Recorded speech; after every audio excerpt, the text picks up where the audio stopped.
He's looking at me. He's sitting right next to me. I don't know what to think. So I look around the room. There's Mary D'Angelo laughing her head off. I finally wanted to know what was going on, so I went to talk to Mary. So I sat down next to her. I look around. There he is sitting next to me again. What are you laughing about? I really think he's got a crush on me.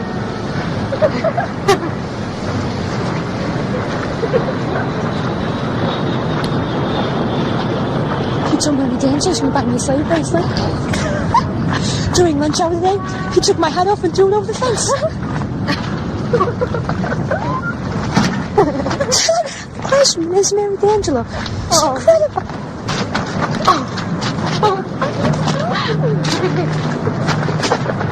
Listen, I am not exaggerating. I really think he's got a crush on me. I didn't know what to do about it. It's just like very painful.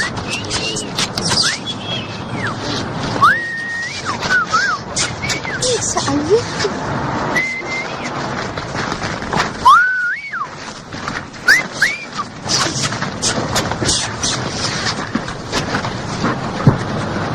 You better quit following us, you lousy sticks!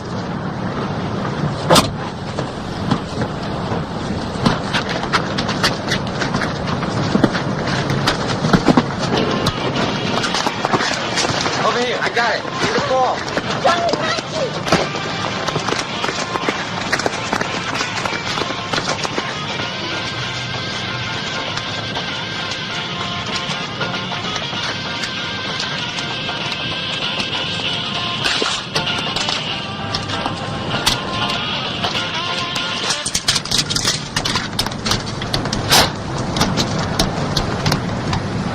No gringo is gonna call us sticks and get away with it.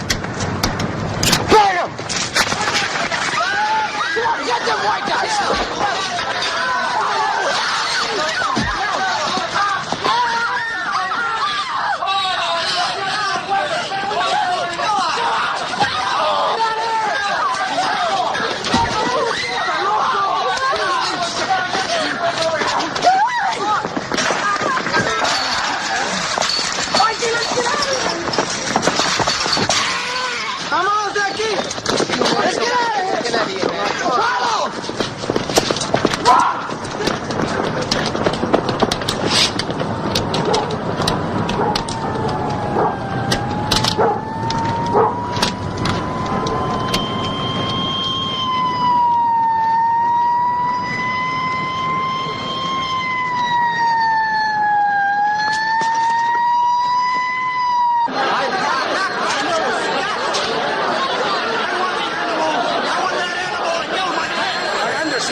Is he in the playground, too? No, I wouldn't let him go there. I put my foot down.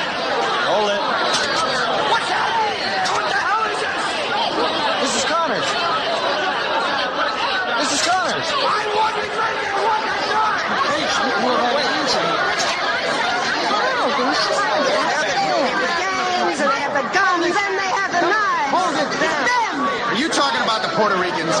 If I had my way, I'd torture them. I don't know.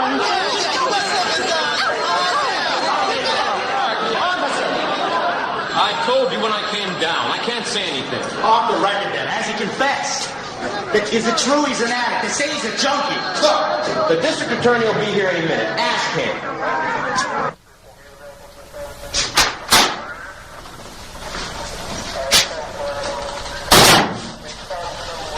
Your mother was here. She wants you to have this Bible.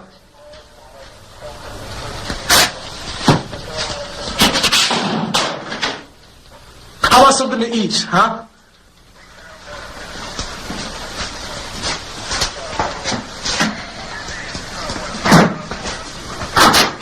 Listen, man, where's my sandwich, huh? Carlos, I'm Detective Corso. This is Mr. Terry. We're from the district attorney's office. We'd like to talk to you. Yeah, well, they promised me something to eat. I'm hungry here. Ralph, why don't we take those cuffs off, okay? It's okay. Go ahead. I spoke to the arresting officer, and he said that you bragged about killing 5 boys. So? So, Carlos, you're in enough trouble. I wouldn't tell anybody that you had killed 5 boys. You ready to talk?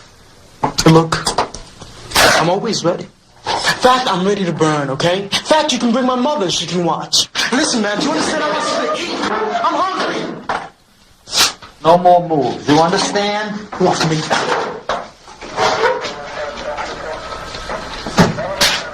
This is Mr. Hirschman. He's going to take his statement down. That's right. We have only one suspect in question at the present time. Can you give us his name? Not yet. He's underage. Is he the boy they call the bandito? Yes, he's the bandito. Is he Puerto Rican? He's Puerto Rican. Been a lot of trouble this year between Italian, Irish, Puerto Rican gang. Now, let me break in there. We have no information that this is a gang-related incident. Our youth division is on top of this now. Do you deny that these killings are racial? I do not have sufficient information to affirm or deny. Off the record, I doubt there's anything racial involved here. All I can tell you is it's in the hands of the district attorney. Pena de Rivera did knowingly commit these acts upon the persons Mikey Ambrizio and Walter Connors, causing their deaths in the playground at Grand and Dry Dock Streets on the afternoon of November 3rd, 1959.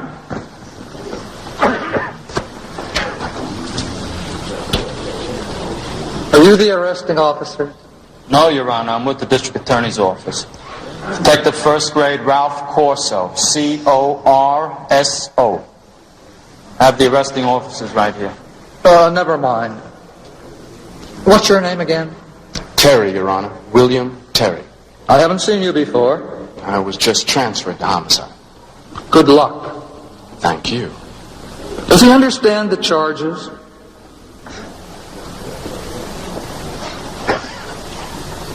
Carlos, do you understand the charges against you? I don't know what's going on. Did you hear me? Carlos, do you understand the charges? Answer the judge. Is anybody representing this boy? Does he want an adjournment? Is there a lawyer you'd like to call? He's an indigent, Your Honor. Mr. Lobel, Your Honor? you will represent this boy. Yes, sir. Obviously, there can be no question of bail. Carlos Rivera, I am placing you in the custody of the district attorney.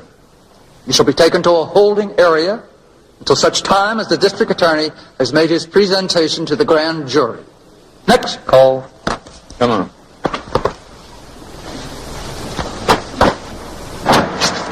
Want to grab a bite to eat? No, I better get in there, Ralph. This is my first homicide. Hey, Bill, this is a cinch conviction. You got it all. This is a no-throw-out case. Everybody is smelling blood here. Yeah, it's a great day for prosecutors. All right. I'll see you later. There he is. How are you, Bill? Bob Levine. Meet Bill Terry, the man with the hottest case in town. Bob knows every dyspeptic judge in the Supreme Court, from the hangers to the knee-jerk liberals. You need to know how to negotiate with a particular judge on a plea, on a pre-conviction bond. See the Hebraic honcho. Leone thinks all Jewish lawyers are smart. So do I. Say, you're the new rookie phenom around here. You know that? Am I? My uncle is the chauffeur for the Republican leader on the South Side. A judicial vacancy came up, and the governor puts this leader on the bench on an interim appointment. Now, this leader plays golf with your boss. They need a little minority window dressing in the bureau, so voila, here I am. And ain't nobody bothered to look whether I'm an ace or an ass. Excuse me.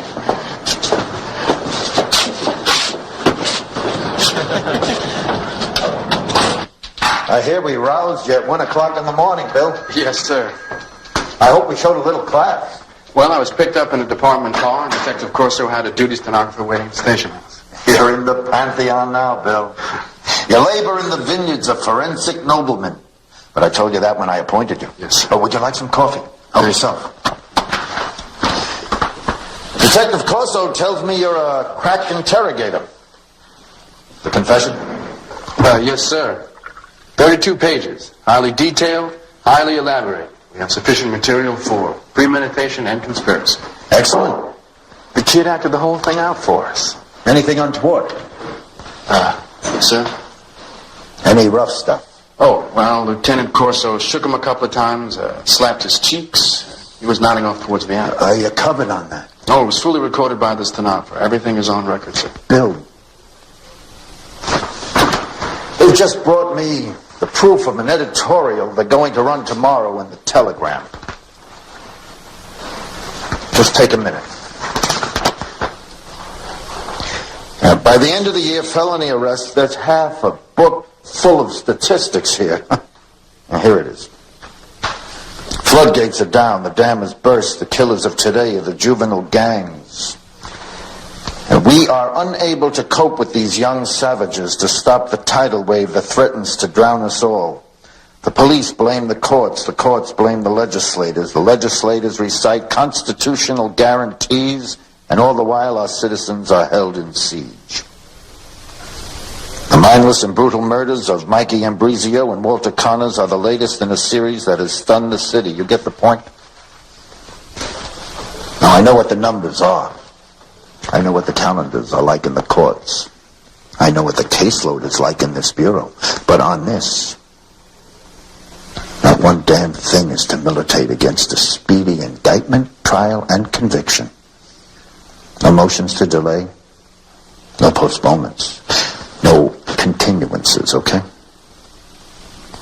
The boy's a killer. I don't want you to lose him in the holding center.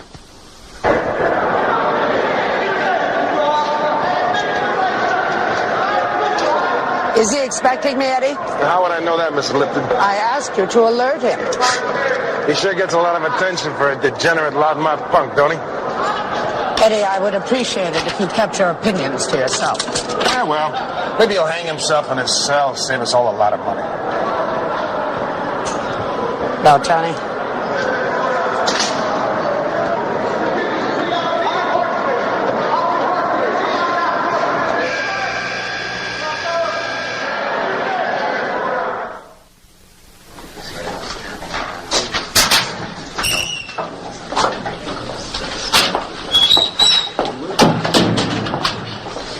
Carlos?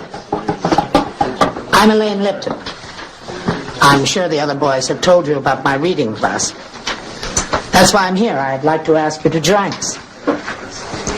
Twice a week, Mondays and Fridays. You can come both days or one. Any day you like. Can I put your name down? Carlos, this may come as a great shock to you, but I'm not a recording. I'm a human being. I assume that you are a human being, too. And I would like a courteous response. I don't know what you're talking about, lady. All right, I'll explain the program. I don't want to hear about no class, lady, okay? Then why did you agree to meet with me? I want to find out what you look like. I'll buy that. I know about women like you. You're on the hustle. The whole thing's a hustle. Then I take it you're not interested. Nope. I'm not interested. I understand. Well, maybe you're not ready yet. I'll try again later on. Quit asking me, lady, okay? Just leave me alone.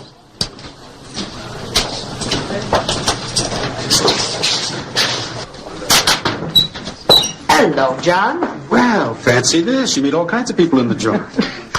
Listen, I can come back. No, I'm all finished. He's all yours.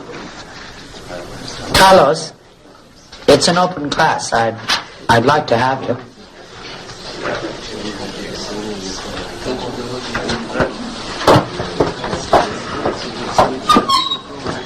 Carlos, I am John Mulligan, your lawyer. How's it going?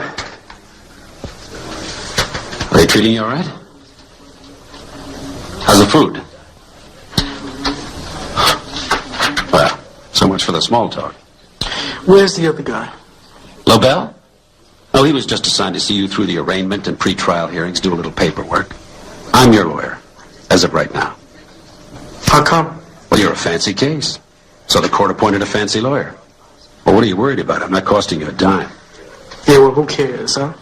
You don't care whether or not you die? Let me give you a couple of facts. There are two kinds of murder. There's murder one. Good, old-fashioned, honest-to-goodness, premeditated murder, which leads to a mandatory death sentence. And then there is felony murder. Look, man, talk English, right? Felony murder permits the jury to recommend clemency. You know, I don't know what the hell you're talking about, man. What I'm talking about is that you're being charged with murder one. Now, my job is not to convince the jury that you didn't kill those kids, because you did, but to get them to bring in a verdict of felony murder with a recommendation of mercy, so that they'll save your life. Now, I want to talk to you about your pal, Paco. He's turned state's witness. He's the one with the antenna, correct? Why would Paco do that? Don't kid yourself. You'd do the same thing if they offered you immunity, or the possibility of a lightweight plea, or a series of delays until the case grows whiskers and drops dead of old age. Look, I'm getting a headache. I'm getting a real bad headache, you know? Just do what you want to do, okay? He is going to testify that you planned to kill those boys a long time ago. Premeditation. Oh, yeah, sure. I did when I was 3, right? And that there was some kind of hookup between Puerto Rican gangs to kill gringos. That's conspiracy, you understand? Look, if I wasted a couple of Dagos... One Italian boy and one Irish boy. Gringos, man, gringos. They're always hassling us, and nobody hassles my people and gets away with it. I told you, do what you want to do. I don't care if you don't show up in court. The weather door of the smoking room had been left open to the North Atlantic fog as the big liner rolled and lifted. Whistling? Whistling to warn the fishing fleet. New fish coming in. Hey, Bandito, where you been, man? Ain't been with his counsel, man. Fixing up his story for the trial. Hey, man, you missed some gone stuff. This is Captain's Courageous. We just started, Carlos. You haven't missed much. And don't you know what the lawyer told this dude? If you'd warned your old mass at the prelim, you could have copped to a misdemeanor. Yeah. And if you would have had a straight dude for a lawyer, instead of some spade faggot, you wouldn't be in here. Cut it out. Right now. But we got us a flying bongo in our class here. Now, don't you appreciate that, Miss Lipton? Claudel, I don't know what you think you're doing, but if it embarrasses you to be in this class, I'll call Eddie and you can leave.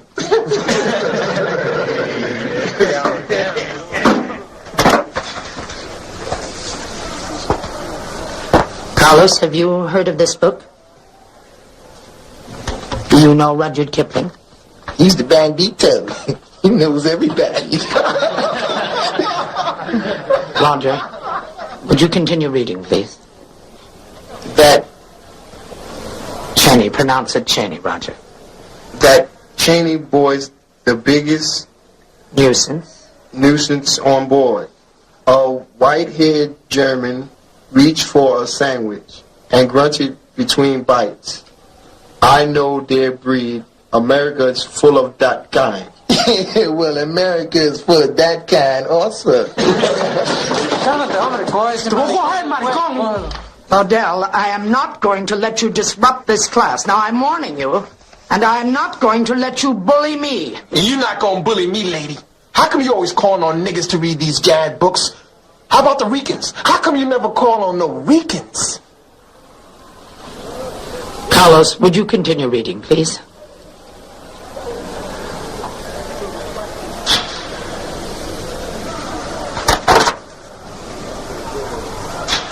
Anybody else? Fred? The bandito's a wicked reader.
She was beaten up, John. Yeah, I heard. Have you seen her? It was brutal. Well, the kid made his point and the guards made theirs. It's no big deal, believe me. How can you be so cavalier about it? Well, look, if I petition to have him transferred now, it's just going to put another spotlight on the kid. He doesn't need that.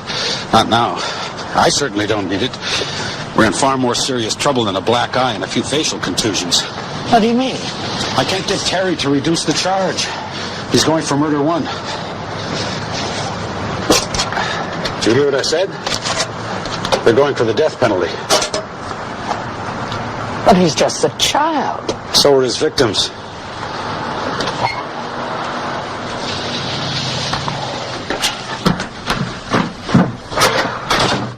So?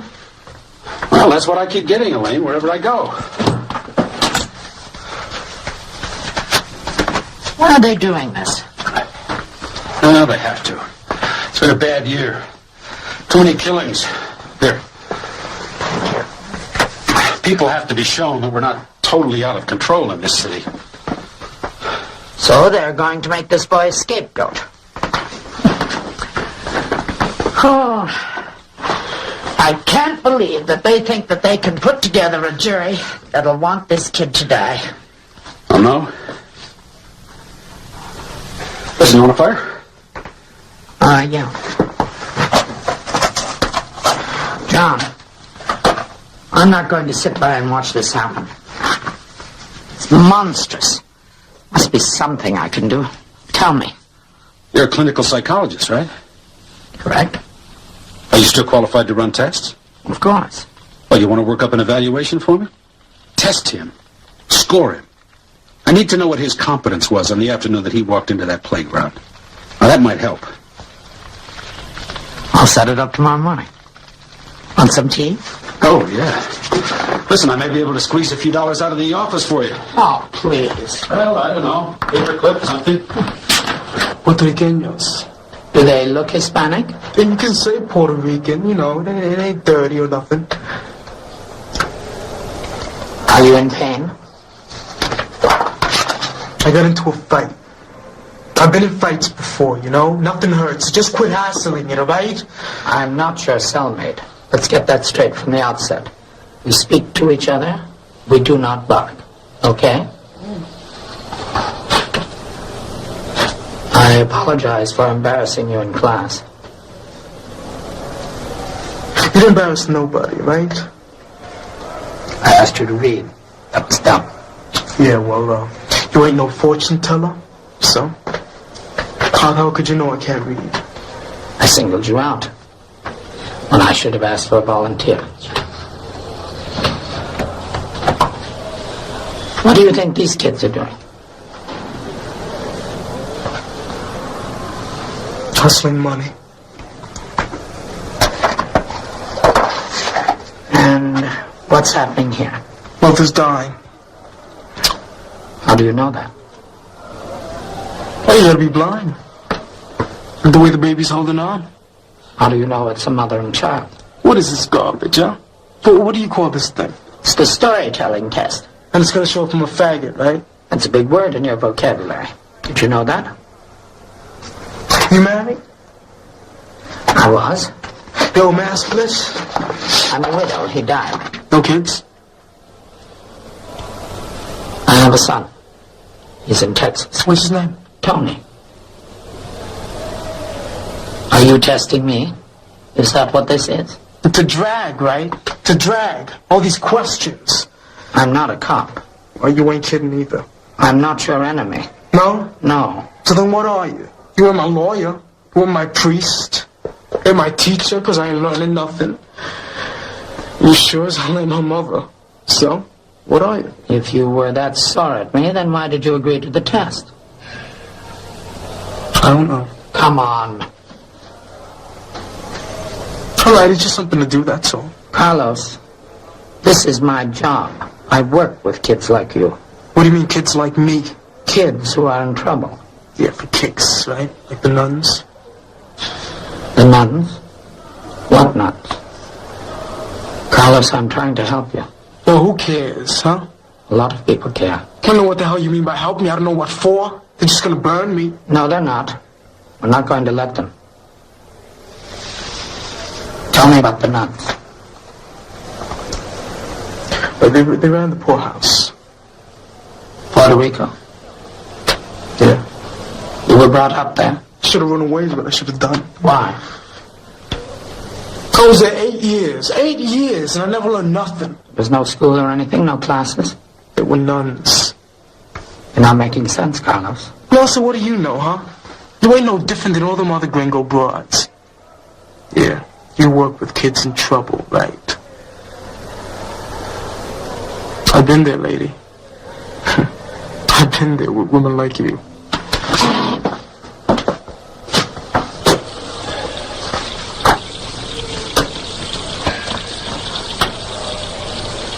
Would you like to learn to read?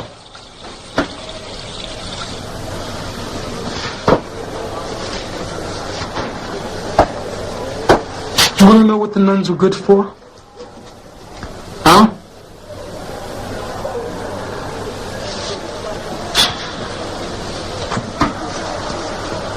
They were good for when you wet your bed, you know? They hung the sheets over your head and they made you stand in the sun. This was supposed to make you stop wetting your bed, you know? But still made you pass out.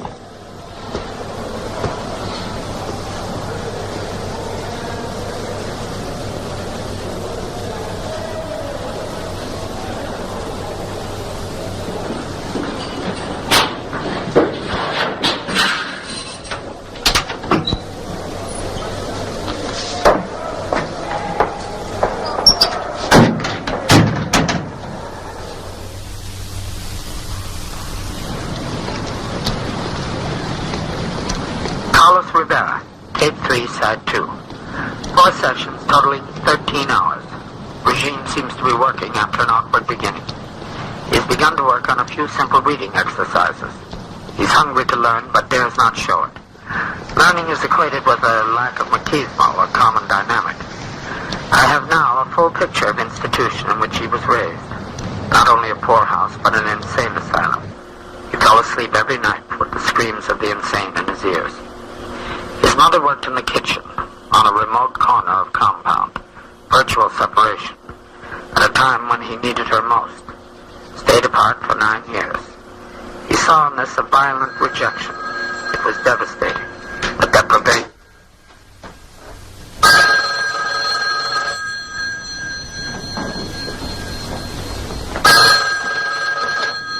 Hello? Hi, Mom. Tony. Hi, sweetie. How's Presbyterian General? Great. Chief of surgery yet? Pushy. Oh, a mother's heart. Go fight it. How's Deb? Fine. And the kids? Fine. Uh-huh. I can't wait to see them. Well, that's why I'm calling. Mom, listen. Can we take a rain check on the visit? Anything wrong? Is everybody all right? Yeah, everybody's fine. Nothing like that. It's just... Not convenient for me to come. I'm sorry, Mom. That's all right.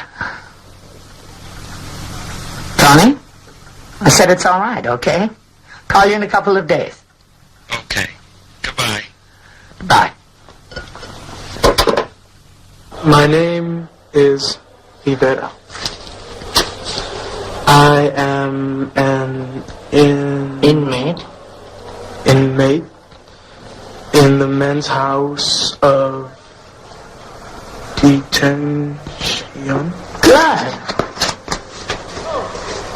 I have made a bunch of good friends here and a lot of enemies. Enemies.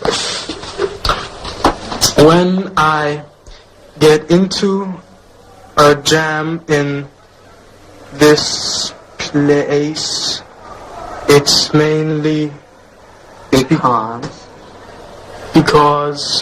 of my youth. Yeah, that's youth. It's because I'm a greenhorn. Bravo. Hey, that's great, really. You've really been putting the time in. Now, let us get back to this sterling story of your life and love. Has your mother been to see you?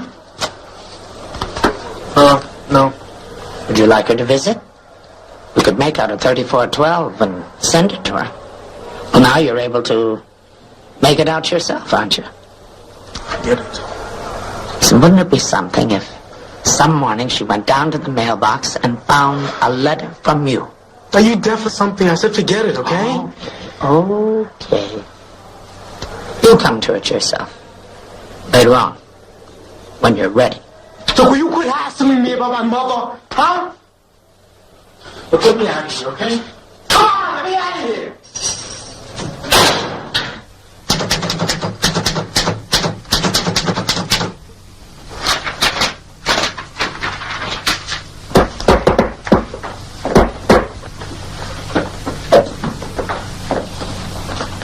John? Hello. Am I early? Oh, a little bit, but it's all right. I just finished transcribing the last of my tapes. Oh. And here is your report. Well. I think you've earned yourself a dinner. Come on, throw something on. I got a place all picked out. Oh, good. Let's have a drink first to celebrate, though. I'll change later. All right. Doc, you are a whiz. Dock is where you tie up a boat. Here on my dinner. When are you going to show Terry the report? You're going to love the food here. It's terrific. Will you read it? It's explicit, precise, full of detail. Price? Yes, thank you. I don't know this Terry, but if he has any feeling at all... Elaine, feeling has nothing to do with it. What?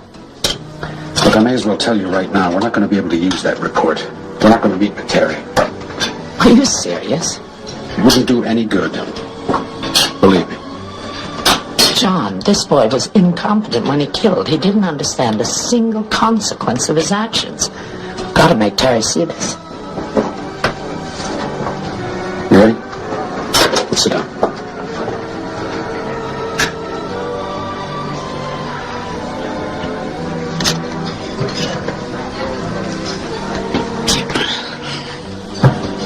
Oh, good. Wine? How about some Chablis? Bring us a carafe, please. Look, Elaine, I understand what you're after, but this case is just too hot. If I move now for dismissal on insanity, on incompetence, on the grounds that he was illiterate or mentally deficient... But he was. At the time that he killed, he was. Elaine, if I go in with that now, I'll turn the hostility that already exists into a firestorm. But why all my work? I mean... Why did you ask me for the evaluation?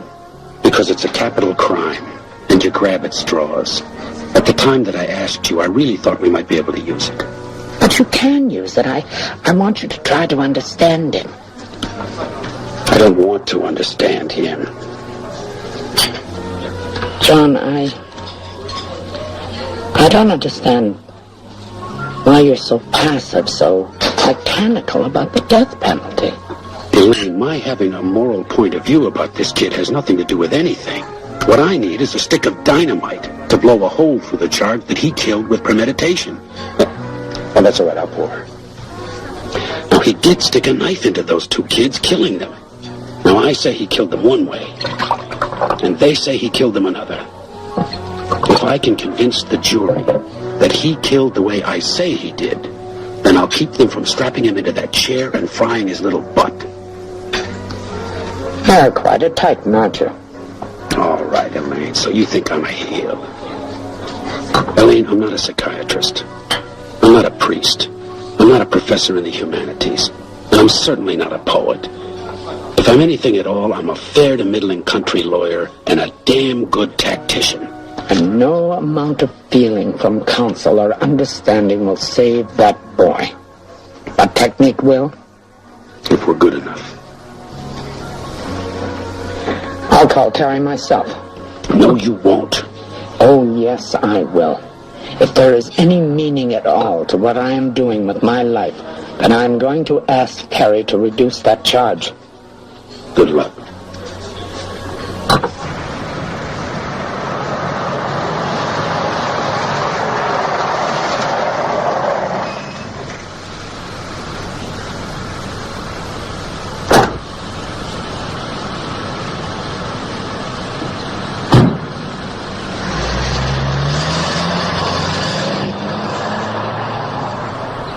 Alabado sea el santo nombre de nuestro Señor Jesucristo, porque Él es misericordioso. Este es el templo de Dios. Desde este púlpito, su mensaje de amor penetra nuestros corazones. Hermanas y hermanos, I can see by your faces that you have the love of Christ in your hearts. I salute you for coming today. Our poor church will grow because you have faith. I salute you for your faith and patience. I will pray for your peace and your immortal souls. Good day, my brothers. Good day, my sisters. Walk with God for the rest of your lives.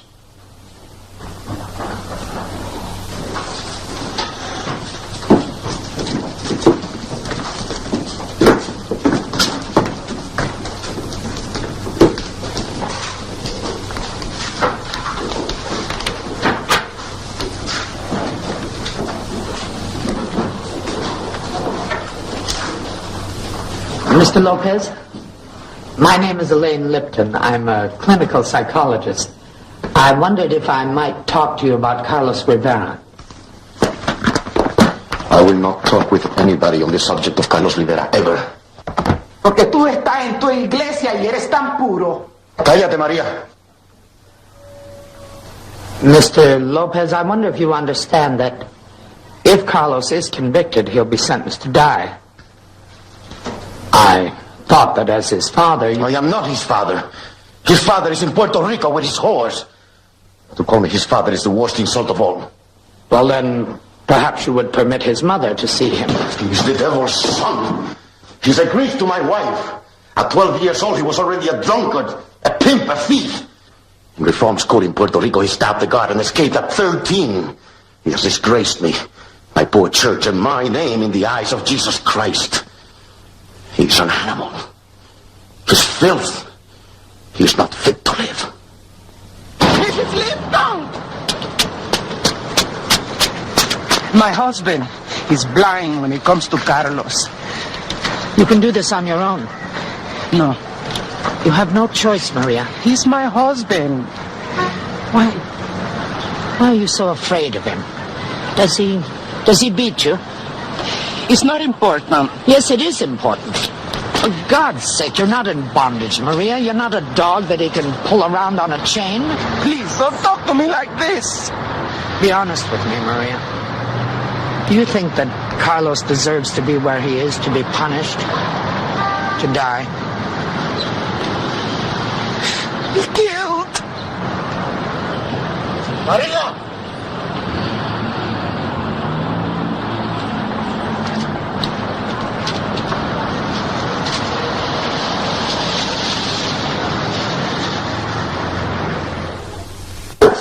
At least let your boss read the report. No, if I did that, he'd take over the case and dump me. Look, out front, now, no dodging it. If I were a private counsel to, say, a senator's kid, wouldn't I get an in-chambers deal on this case? No. Oh. Can we cut out all this legalistic bull and talk about what's for real, what's operating here? The death penalty. You are asking for the death of a boy who is 15 years old. When I took this job, I took an oath. All right? I made a compact with the people. I swore to punish criminals. Now, if I've failed to punish those who commit crimes, then I've broken my compact with those who do not commit crimes. And if the law calls for death as punishment, well, so be it. We are talking about a whole class of people who happen to be children. Murder is murder. I don't care who commits it. You don't mean that, and you know you don't. You're getting heavy pressure from upstairs, and that's what this is all about. Do you know what Rivera's earliest memory is? He was 3 years old. The family lived in a hut, barely more than a packing case. The father came home one night in a drunken fury. He demanded food. There was none. And he tried to hack the boy's mother to death with a machete. Just save it, Dr. Lipton. I've been there and back, okay? Okay. And maybe you do understand when I tell you that this boy sees life through a rage. That he was pointed towards that playground that he was made to kill. Now, that's your argument. Under a compulsion that he did not understand and could not control. Yeah, he gave out as good as he got. As he sees his life, yes. Yeah, and then it becomes a debate between contending psychiatrists, a couple of priests, and a social worker thrown in for good measure. And the law gets left outside on the windowsill with the pigeons. Oh, come on. No, you come on. Now, there are millions of kids in this world who have it just as bad, if not worse, than Carlos Rivera, and they're not running around stabbing people to death. Now, what will the people show? The people will show conclusively that shortly after 3 o'clock on November 3rd, 1959, 2 teenage girls were stopped on their way home from school and harassed by a gang of approximately 10 young men, and then chased into a public playground near their homes, where a small group of unarmed teenagers were quietly gathered, to whom these same young girls had run to for sanctuary and safety. And these unarmed teenagers were then set upon in a wholly unprovoked attack. And during the course of this brutal assault, 2 boys, Walter Connors and Mikey Ambrizio, ages 15 and 16 respectively, were viciously stabbed to death by the defendant, Carlos Rivera. Now, the people will show that Rivera did not then and does not now dispute the fact that he did the actual stabbings that resulted in the death of 2 innocent boys. And further, the people will prove Rivera's personal, premeditated intent to kill beyond a reasonable doubt by an abundance of evidence, including a 32-page statement voluntarily given by the defendant. And when Mr. Terry touched upon the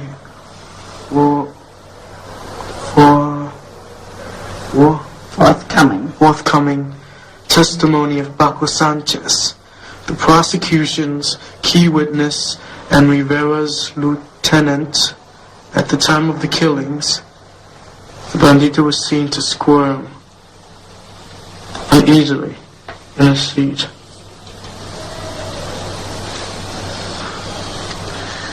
Alice, you know how well you're reading. Did you have any idea that you'd be this far? You're a good teacher. How's the writing going? I like the letter you sent me on Monday, the way you put your feelings onto the paper when you studied the faces of the people in the jury. Not one Puerto Rican person. 3 black women, don't forget that. But their mothers. Look, the Spades hate us worse than the white people. When people are poor, they hate. Yeah. Well, I'm not saying we don't hate them. Just one big mutual admiration society.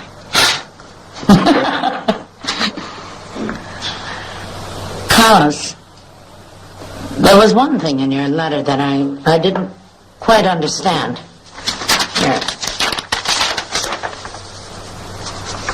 You say, the longer this dumb trial lasts, I know they are going to burn me.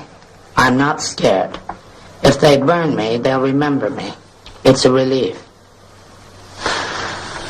Why are you so convinced that they're going to convict you and sentence you to die? What did you mean, if they burn me, they'll remember me? It's a relief. I can't remember what I felt the line. Is that the truth? They'll remember me.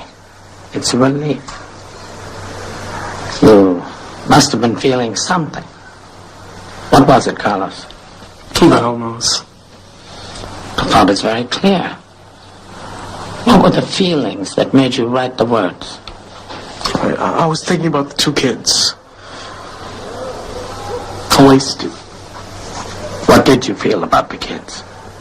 Are you deaf or something? I said I was just thinking about them, that's all. Just thinking about them.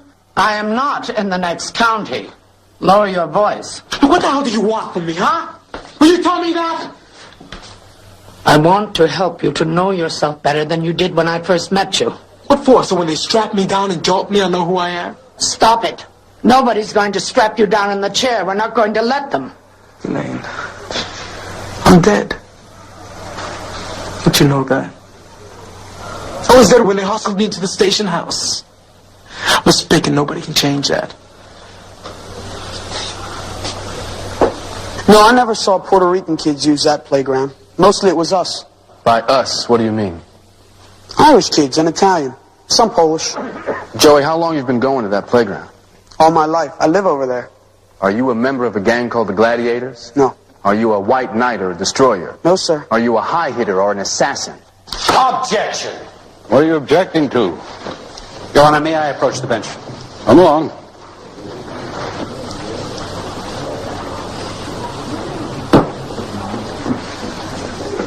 These questions are inflammatory and prejudicial.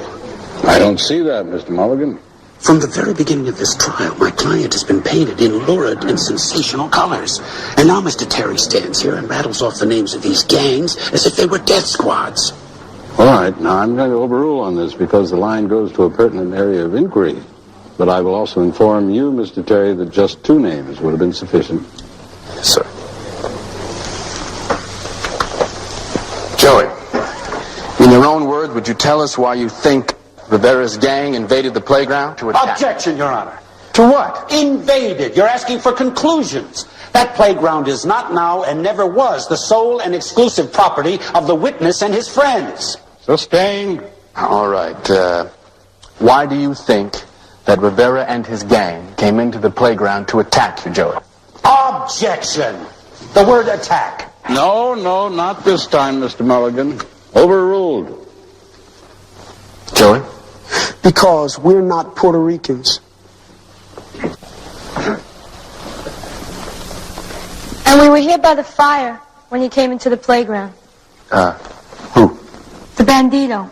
Objection, Your Honor. Sustained.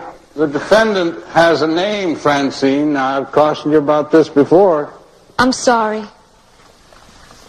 Now, where exactly were the other group of boys? Show us in the diagram. The American boys? Objection. Your Honor, I must vehemently object to the way one group of boys is called American and the other is called Puerto Rican. This is, in effect, prejudicial. It's racist and highly inflammatory. I will see both attorneys in my chambers immediately. This court will stand in recess for 20 minutes. All right. We're into our 6th week of testimony. Why do you raise objection now? Because I simply didn't see it, Your Honor. It just now struck me, hearing it over and over again, what a subtle and odious thing it is. Well, do you have any other way to distinguish between the 2 groups of boys? Sure, let's call Rivera's gang the vampires and the others. Oh, come on. All right, I thought not. How about Spanish? I will object to Spanish. Why? Because the effect is the same. Well, help me out. Not a chance. Miss Rosselli, do you have any other way of describing the 2 groups of boys? No, Your Honor. I can't describe them no better. You see, I would sustain objection if we could agree on any terms or phrases or groups of words without confusing the jury. I don't know of any myself. We were unable to solve it in chambers. Now, undoubtedly, it would be better to avoid reference to defendant's nationality or ancestry wherever possible, but in the setting and pattern of this case, it is not inflammatory, and I do not believe it will constitute prejudicial error to use words like American, Puerto Rican, Italian, Irish, Mick, Guinea, Dago, or Gringo.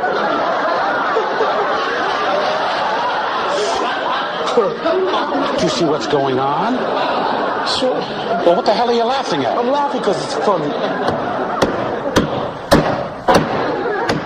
Finally, Detective Corso, who was present at this confession?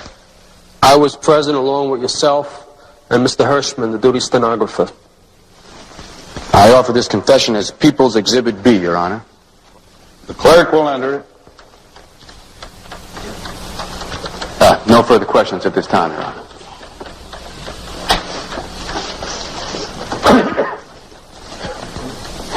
Detective Corso,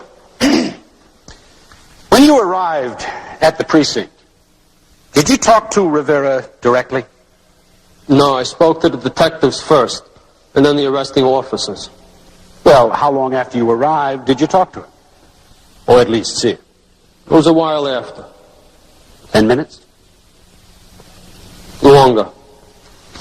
20? 30? An hour? would say a couple of hours. Is that usual? Well, it was a pretty lively precinct when I got there. A lot was going on. Turmoil? I would say, yeah. Confusion? Well, it was a little bit disorganized. But anyway, I was waiting for Mr. Terry to arrive. Now, where was Rivera all this time? In the detention room up on the second floor. And he was alone, isn't that true? Yeah. Would you describe his condition for us, please? He was sitting, manacled to a chair. He was sitting, manacled to a chair. Alone? Yes. Was he violent? No. Well, then why manacled? Isn't that detention room well secured? Yes, I think so. Yes, not only is it well secured, Detective Corso, but it was also being guarded by a police officer. And yet, he was manacled. Now, in your opinion, Detective Corso, do you think that it was honestly necessary to keep this boy manacled to a chair in a secure room for hours? Well, every precinct has its own procedures in these special cases. Just answer the question, please. Was it necessary? No. Now, when you finally did talk to him, what was the first thing that Rivera said to you? He asked for food. And in the van for the ride downtown to headquarters, did he ask you for food? He did. And the next day, down at headquarters in the interrogation room, when you woke him for the arraignment, did he ask you for food then on the following morning? Yes. And in all this time that he was asking for something to eat, did you or anyone else give him some food? Well, it was a long time ago. Well, to the best of your recollection. I do not remember anybody bringing food to Rivera. Now, let me see if I have this right. You have a 15-year-old illiterate boy detained for a number of hours without food and sleep, disoriented, mentally and physically exhausted. Objection. Sustained. I'm aware of your purpose here, Mr. Mulligan, but you'll have to do it differently. Very well, Your Honor. Detective Corso, was the defendant detained for a number of hours before he was asked to make a confession? He was. And did you personally form any opinions about his condition at the time? I don't understand your question. Well, was he cheerful, frightened, what? He looked a little beat. A little beat. Mm-hmm. Yes. And then you ask him to make a statement, is that correct? Yeah. And the purpose of this statement was to elicit from the grand jury an indictment leading to a first-degree conviction in a trial of murder. Isn't that true? Yes. Now, with regard to this statement by the defendant, isn't it true that you helped him to write it? No, absolutely not. You didn't. All right, let's take a look at this statement by the defendant. On page 17, Rivera says, when I made my way into the aforementioned site of the crime. Carlos Rivera said to you, aforementioned site of the crime. There are certain procedures that... And here, on another page, I fully comprehended what I was doing. Comprehended. Now let's talk about that for a minute. Carlos Rivera used that word? Comprehended? Yes. This boy could not have pronounced that word, let alone understood it at the time of the confession. Now, isn't this what happened? You said to him, you fully comprehended what it was you were doing, didn't you? And he shook his head. This 15-year-old boy sat there and nodded. And he kept on nodding for 32 pages. Now, isn't that the way this entire confession was made? Of course it was. Your Honor. I have no further questions. So, my father's dead. I asked your mother to bring it, but she wouldn't come. Now you're pushing me down the throat lane. I told you 100 times. She doesn't need me and I don't need her. All right. I'll respect that. I don't care what you respect. Just listen to what I say sometimes. Now, Paco, you testified that when Rivera said, this is it, we're going into action, you already had a plan. That's right. What did the plan call for? Wasting guineas. Italian and white guys. Would you tell the jury what you mean by wasting? Killing. Now, did this plan call for killing any whites that you happened to meet, or someone specific? Anybody in the playground who happened to be there. Now, why that particular playground? It was their turf. Italian and Irish guys. So that was your target, that particular playground. What weapons did you use? Knives, chains, clubs. I had a car antenna. Part of the plan? Yes, sir. Liar! You lousy lying faggot! Carlos, shut up. Sit down. He's a dirty liar! All right. Tell the truth! Take sick, bro! Carlos, stop it! I wouldn't let him make it. So he wants to burn me! Stop it! He hates me! He hates me! Remove him! Get that boy out of this courtroom!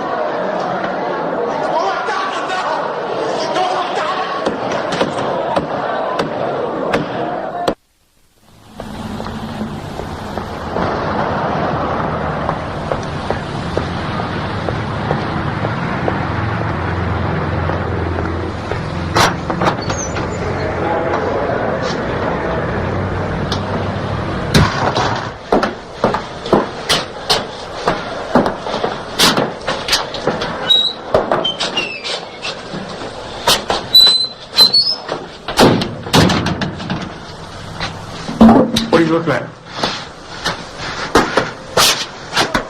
You don't have to come down on me. I know what kind of a dumb thing I did. It wasn't dumb.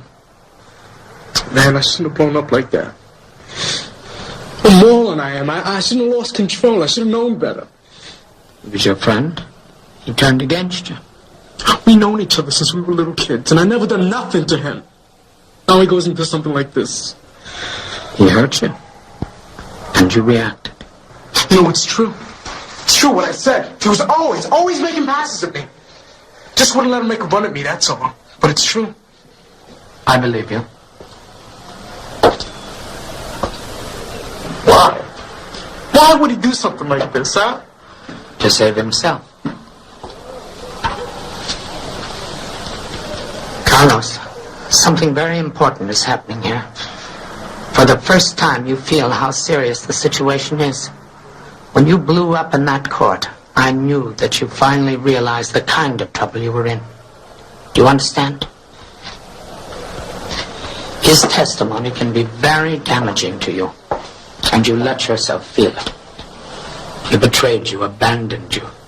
It's the kind of thing that's been happening to you all your life, and you responded from the deepest part of yourself. Do you remember your letter to me? You wrote,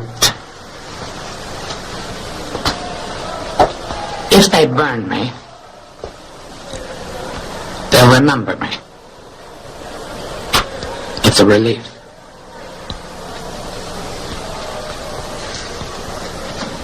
Do you remember that? You wanted to die. That's what you were feeling. You're frightened, Carlos. You don't want to die. Not anymore.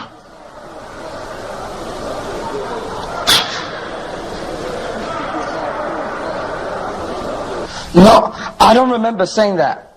Paco, I want you to think about this very carefully. You told the court that this great battle plan of yours called for killing anybody in the playground who happened to be there. Now, you remember saying that, don't you? I guess so. Of course you do.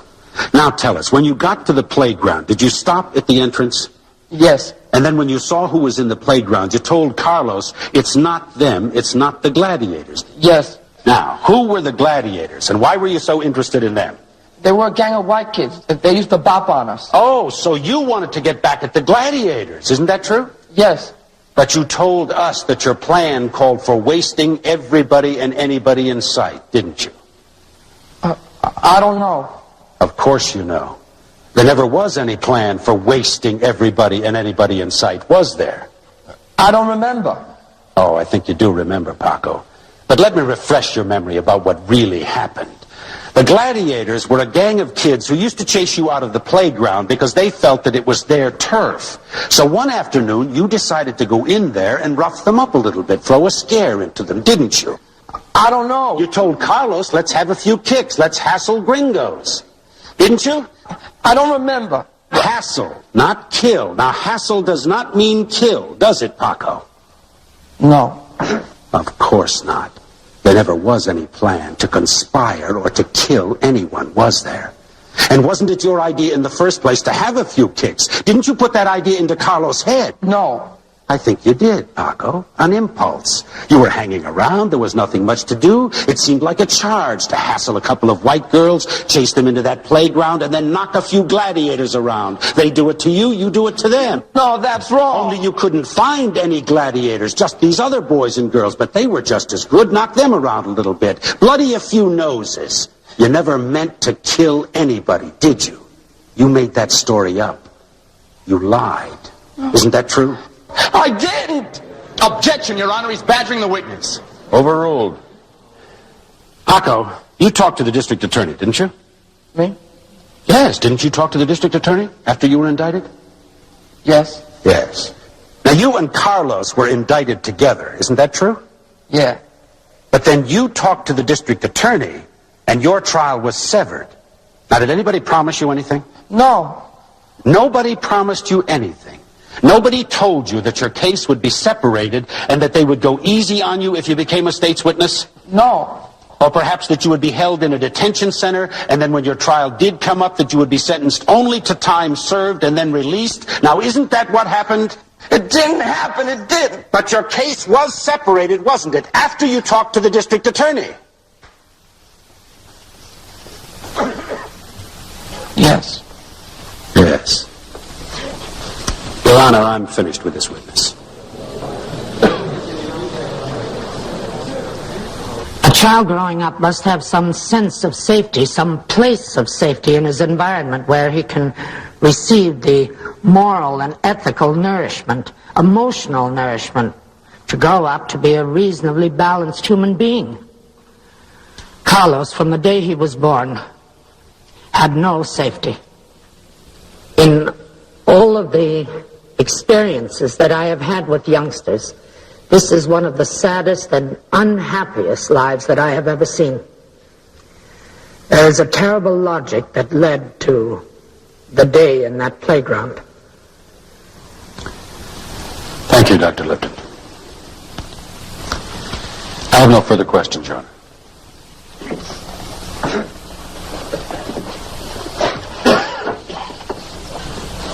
Excuse me. Dr. Lipton, you've given us a vivid and often eloquent description of this poorhouse that Carlos Rivera was raised in. And you testified that life in this poorhouse was full of despair and cruel treatment, correct? Yes, it was a brutal environment. Day to day, it was a hand-to-hand battle merely to survive. Isn't that what you said? Yes. So we have this terrible logic that led to an act of violence. Aren't those the words that you used? In substance, yes. But it seems to me, though, that when we talk about this so-called logic, that we're talking about an inescapable consequence, some kind of matrix, something that is preordained, that cannot be changed. Isn't that implicit in the statement that you made? Well, with regard to Carlos, what his life was. Yes. In other words, a domino effect. Poverty, deprivation, violence, death. Now, that's what you were trying to tell us. Yes. And you've told us that by virtue of the fact that he's illiterate, in addition to being cast out and abused by his parents and society, that this inevitably led up to an act of murder, correct? Yes. But you'll concede in a moment, I'm sure, that there are thousands upon thousands of kids with identical backgrounds who go on to live perfectly fine and productive lives. Isn't that true? Yes. And you've told us that he was raised in a harsh and destructive orphanage. True? Yes, true. But isn't it also true, Dr. Lipton, that overwhelmingly the majority of kids who are raised in this or any other orphanage and poorhouse go on to live law-abiding lives? I'm only speaking of this institution. All right, then let's talk about this particular poorhouse and orphanage, this compelling chain of events. Does the name Teodoro Villa mean anything to you? No. He is the mayor of Calma. He was raised in that very same orphanage and poorhouse. Does the name Roberto Powell mean anything to you? No. I'm sorry, Dr. Lipton. You're going to have to speak up. We can't hear you. No. He is the first assistant secretary to the United Nations Commission on Human Rights. Does the name Emilio Gomez, have you heard of that name before? No. He is the first judge of the Supreme Court of Puerto Rico. Both Roberto Powell and Emilio Gomez were raised in that very same orphanage, just like Carlos Rivera.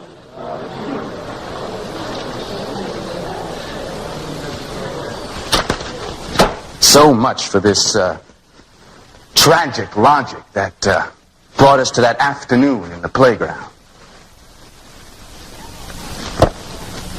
You should never have put me on the stand. You did exactly what was needed. Cut me to ribbons. He made me look foolish. I heard Carlos. I heard him. No, you don't understand. You talked about his diminished responsibility, and you did it brilliantly. I wanted the kids' history painted with sympathy and feeling, and you did that. I wanted them to see your heart, not your intellect. I wanted them to see that you believe in that boy and that you feel for that boy. Now, you watch what I do with that. You knew he was going to destroy me, and you deliberately exposed me to it. Elaine, what can I say? I didn't want you to make the jury think. I wanted you to make them feel. And you did that. Now, trust me. And I'm sure that the defense will say to you, as he has indicated throughout this entire trial, look at this poor, tragic kid who has been deprived throughout his life and rejected by an unfeeling society. Look at what a tough life he has had. What a tough life he has had. He has still got his life. His two innocent victims are lying dead in the ground and crying out to us, demanding from us that we do not turn away from our responsibilities, not only to them, but to our children and our children's children. Now, what is the message we want to go out from this trial? Now, each one of you, ladies and gentlemen of the jury, must ask yourselves that question. Carlos Rivera knew and understood the nature of his act. He knew that when he walked into that playground that he was going to kill, and he did kill. Yes, he killed violently and with malice and with premeditation, and in that regard, the only verdict that you can return is guilty of murder in the first degree. Now, that's the hard truth. And we cannot let truth become Rivera's third victim. Thank you, ladies and gentlemen of the jury. Thank you, Your Honor. And so I remind you, ladies and gentlemen, that Paco Sanchez is the keystone. Pull him out of the prosecution's arch and the whole thing crumbles. And you saw for yourselves how it crumbled. Now, why did Paco do this? Why did he lie? Because he was frightened. Because he wanted to save his neck. And why shouldn't he? He's only a child. As the boy that he testified against, the boy that he betrayed is only a child. Ladies and gentlemen of the jury, murder in the first degree will mean death for this boy. Now, I do not ask you to say that he did not kill. He killed. We admit that he killed. But there was no premeditation. There was no conspiracy. And there was no intent. And it has not been proven in this courtroom that there was premeditation. Now, if you feel, as I think you feel, if you feel that we do not, in this great country of ours, kill little children, then you cannot find this boy guilty of murder in the first degree. At most, it was an unpremeditated act of violence in the heat of a stupid adventure. At most, it was an act of manslaughter. Ladies and gentlemen, life above all. That is what this trial shall send out to the world. If, by taking Rivera's life, we could bring back the lives of those two dead boys, then I tell you, I would pull the switch myself. But you know, and I know, that that cannot be. And I ask you now, not to compound a senseless tragedy by senselessly and tragically taking the life of yet another child. Jury's back.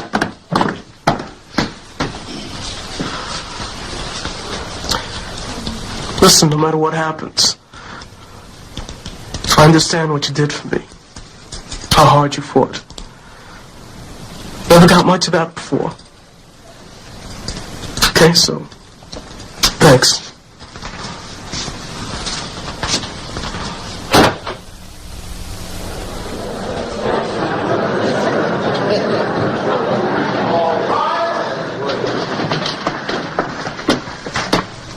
Be seated. Foreman of the jury will please rise. Mr. Foreman, have you reached a verdict? We have, Your Honor.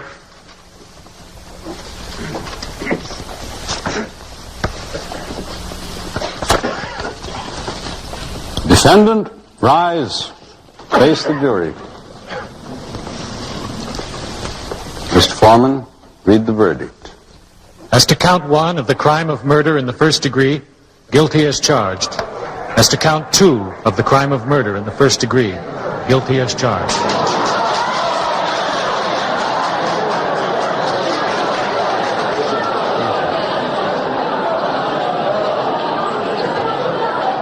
Carlos Rivera, you will be remanded into the custody of the sheriff and held until February 9th, at which time you will be brought before this court for sentencing.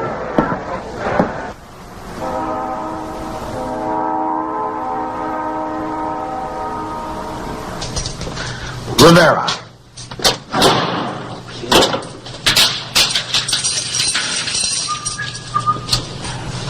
Hey, Doug.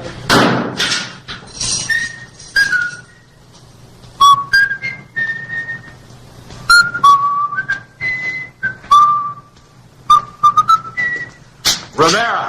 Yeah. Here you go, my boy. Wait, here. Oh, yeah. I keep telling her this is no place for flowers, but she keeps sending them. Hey, she's not a botanist, you know? It's her money, right?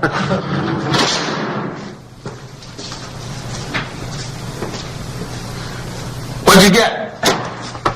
My mother. She baked me a birthday cake. Oh, wow. You really should see this, man. She's about 2 months late on that cake, my man. Yeah. You know, I never thought I'd get to see 18. Well, you saw it. Think you're any better off? What are you doing? Writing on the box. Property of Carlos Rivera. You left out a word. Private. You sure as hell like to own things.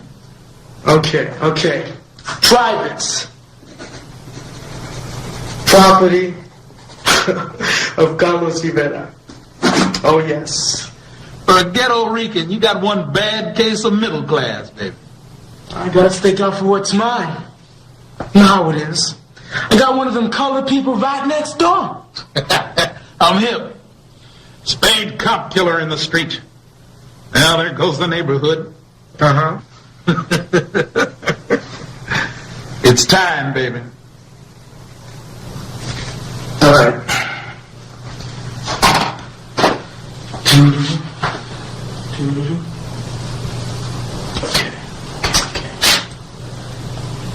You know, you owe me 3 packs of cigarettes, man. It's your move, comrade. Pawn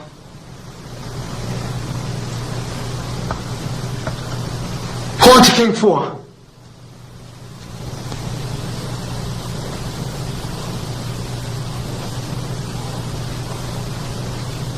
on to King 3.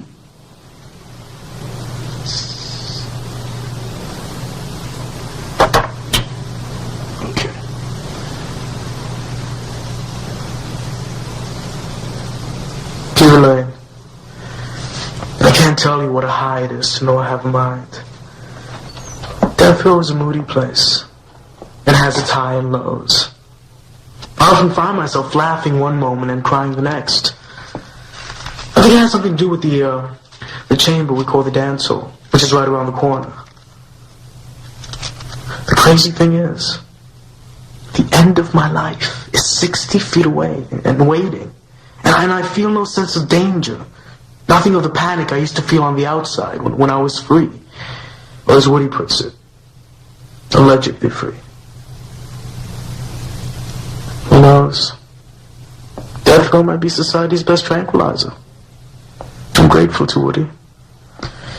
He's taught me that there is not only a psychological, but a political truth to my life.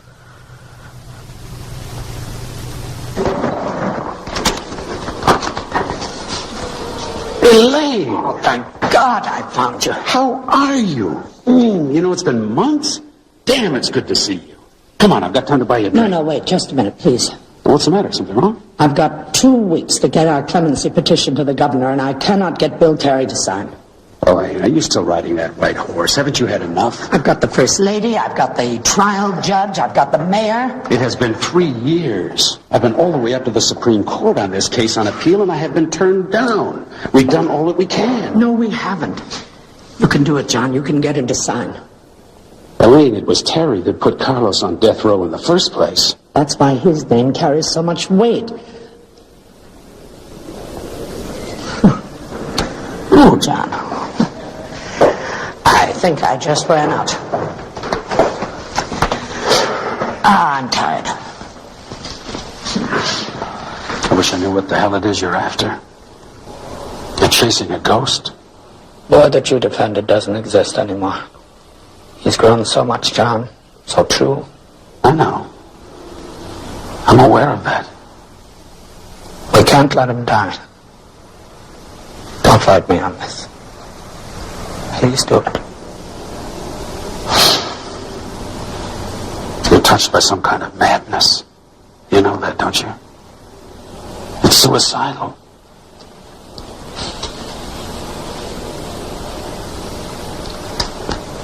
It's also very strong. You'll do it. Well,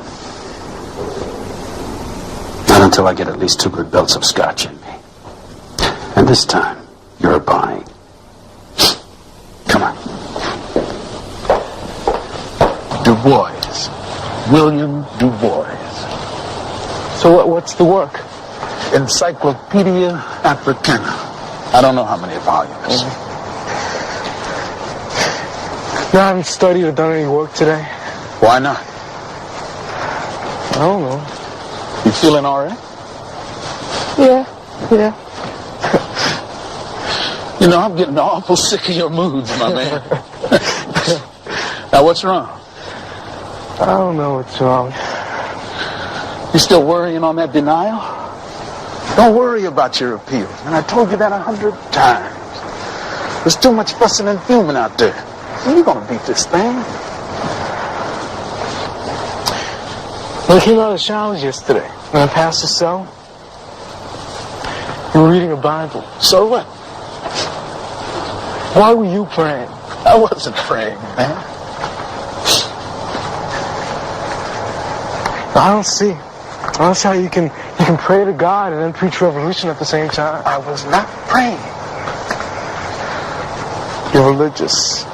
Now that's something I don't know how to square, man. You want me to reconcile Jesus Christ and Karl Marx because you're afraid they're going to burn you. You want to grab hold of one without letting go of the other. You want to love them both. And you want me to show you how. I just can't square you in a Bible, Woody, that's all. Listen to me, man. Because you're as ignorant and unlearned as the day you walked in here. I was reading that Bible in a historical context. But the history is mine. It's personal. Do you believe in God? I believe in God. And you believe in Jesus Christ? The man and the teacher. They told you your time was up, but you were going in. Get baptized? You got this big picture of a nigga dunking himself with a laundry bucket. You know, you're not being straight, man. You're not. When I was a kid, my papa was called to school because I had busted up a classroom. So he took me home to punish me. Home was a broken down old garage on a dead-end street near the river. So Papa, in the true manner of a hard-shell Baptist, you know what he did? See, we had this old engine hoist, complete with pulley chain and grappling hook. And he hung me upside down. And he rolled me all around that old garage like a side of beef. Him yelling, "God knows what you did. God is with you, sinner." It's the last thing I remember before I passed out. And I came to, opened my eyes. There was this big, smelly, old, hairy thing, black as coal. It was not Papa. It was God Almighty, whacking me on the head with a book. That old book was the Bible. I never stopped reading the scriptures from that day on. You hearing me? I have never stopped.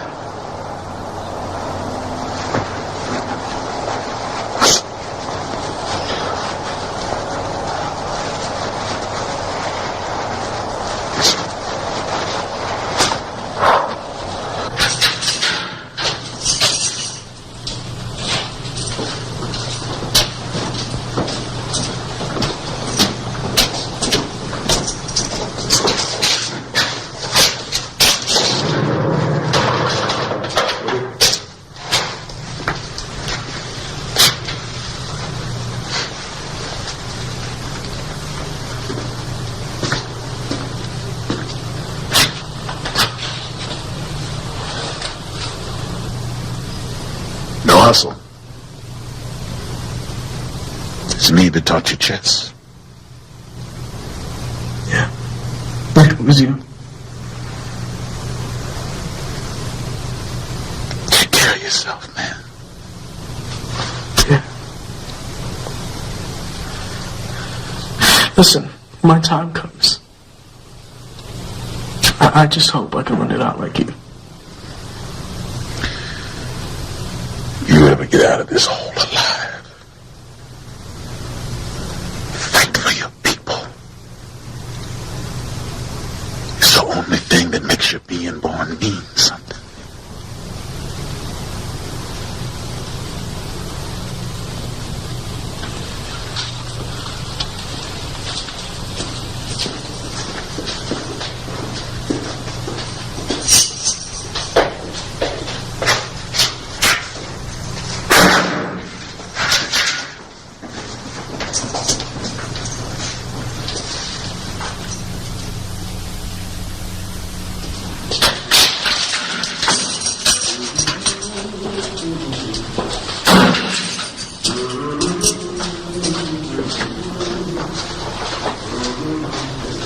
Hey, Carlos, letter here from Dr. Lipton.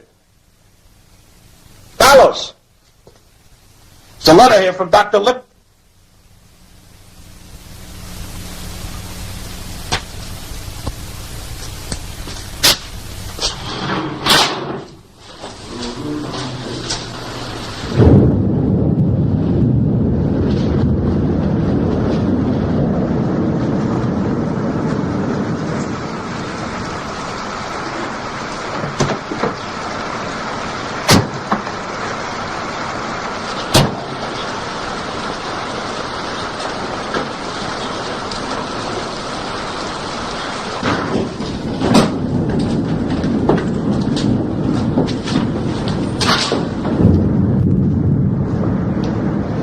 It's all right. He's not here. Maria, we got the 3,600 signatures. Look, Mrs. Lopez. This petition, along with several others, will be on the governor's desk Friday morning. And here is a letter to the governor from the Commissioner of Corrections. And here is one from the First Lady herself, begging the governor to commute Carlos' sentence. And best of all, here is a letter from Bill Terry, the prosecuting attorney. Maria, you must come with us to the Capitol and present the petition yourself.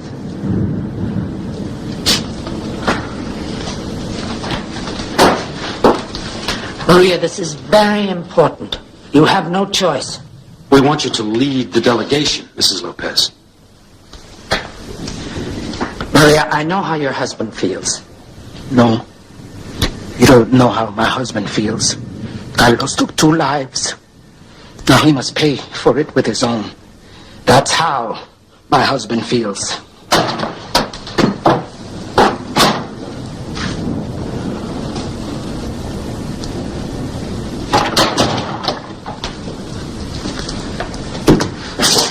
Maria, come home. Did you hear me? I heard you, Luis. Te dije lo que iba a pasar, Maria. Mr. Lopez. Stay out of this. I will not stay out of this. I have business with your wife. You have no business with my wife. My wife has no business with you.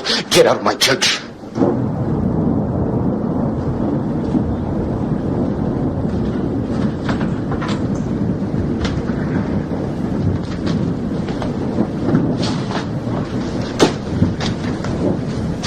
Maria.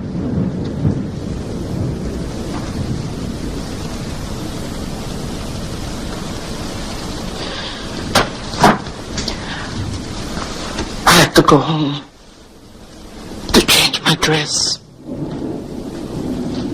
Maria, if you go with those people, you're finished here. Don't come home. Do you hear me?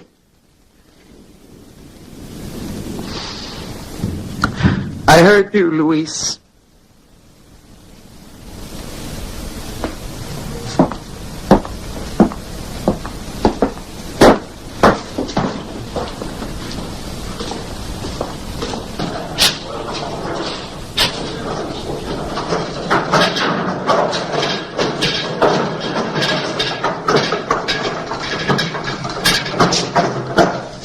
Carlos.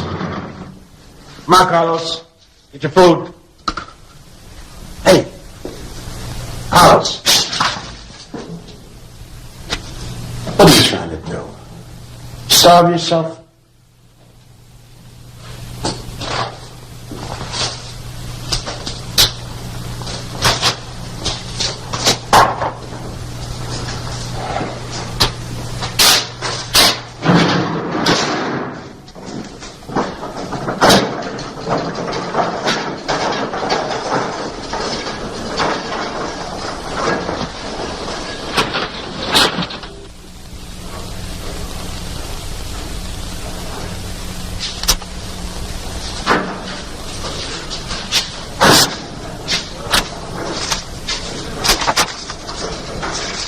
Dear Carlos, why haven't I heard from you? Your last letter was not a letter at all, but a fairly boring requisition for radical literature. Hey, Carlos! Hey, Carlos, come here! Come here! I got a message from the governor. They commuted your sentence last night, 10 o'clock. They gave you 20 years to life. The word will be down this afternoon with the official papers.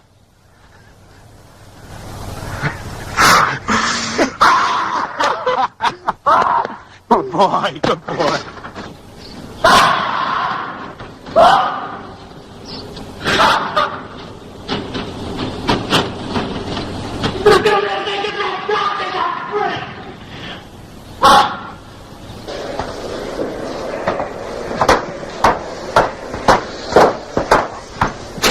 Thank you.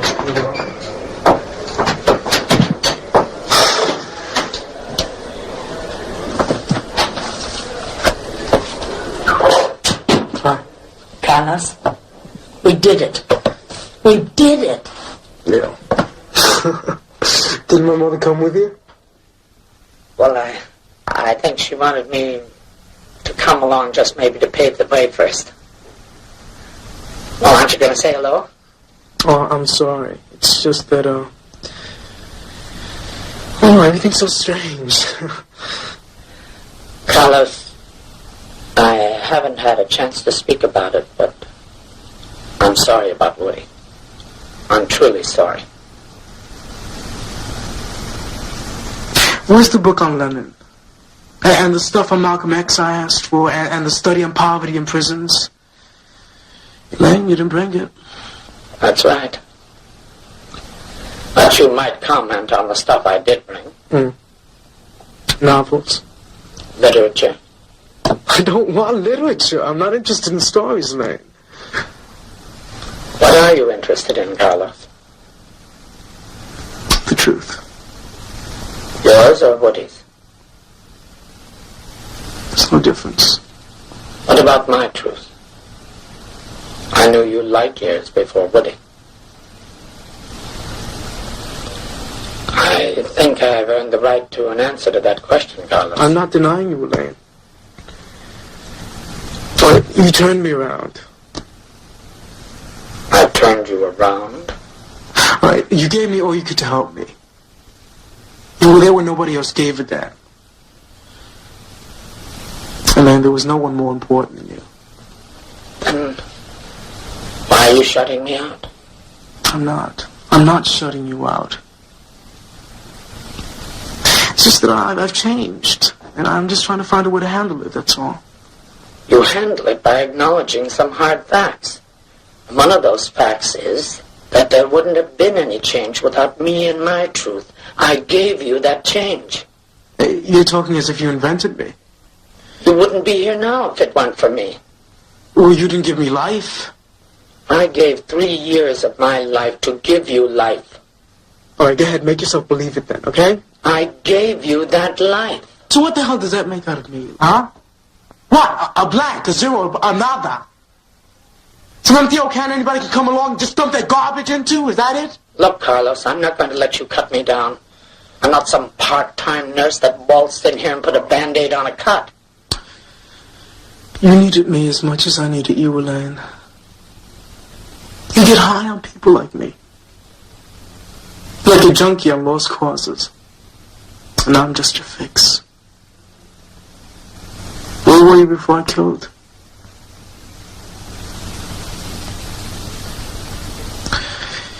You know, your work doesn't mean anything. Doesn't do any good. It's wasted. Because it comes too late. I killed 2 kids, Elaine. You hear that? I killed 2 kids.